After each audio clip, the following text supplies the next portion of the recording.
कथा प्रहलाद पांच अध्याय हिरण्यकशिपुर कथा अशुभ कथा पांच अध्याय प्रहलाद चरित्र आउ पांच अध्याय होती चारि अध्याय चारि आश्रम विशिष्ट कर्म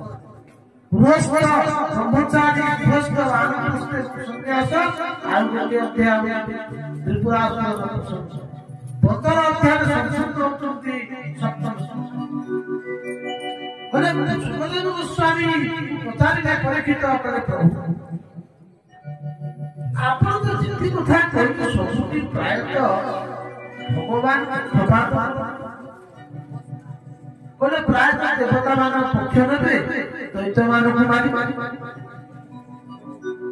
सुखदेव गोस्वामी राजा ये कोई ना के देवता मान को पक्ष भगवान नौचती दैत्य मान नौचती ते पक्षपात अछि ना ना अच्छा अच्छा पक्षपात नहीं तार पितरासु को भगवान काहे कहले से तो परम भक्त थिला तार पितरासु आने उद्देश्य कोन भगवान सुखदेव गोस्वामी राजा परीक्षित के राजा भगवान ने कहा भगवान मानुति जे जथा नाम प्रवर्तते तान तथै भजा ये जेमिति थाउ ना काय मते भजन कर भूत प्रेत मान आसी पहुंची गले पचारिला प्रभु आपण काय आनी सृष्टि कले भगवान पचारिला कोन असुविधा कोन ना आज्ञा जे देखुची आमी से मंत्र करि करि काट बोतल बुझकि आनु केरी भलो पाउ ना भूत प्रेत करे आनु केरी भलो पाउ ना भगवान कृष्ण कहले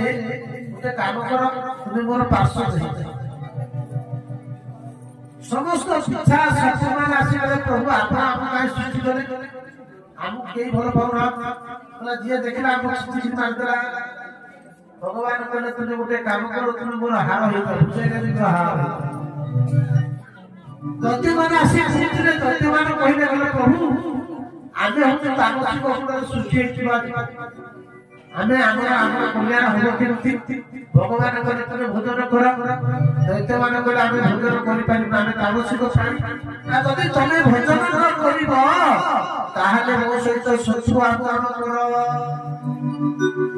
उद्धार कर देबी तेनु भगवान को मारत दैत्य मान को मारत ताकू से जो पाप कर उद्धार कर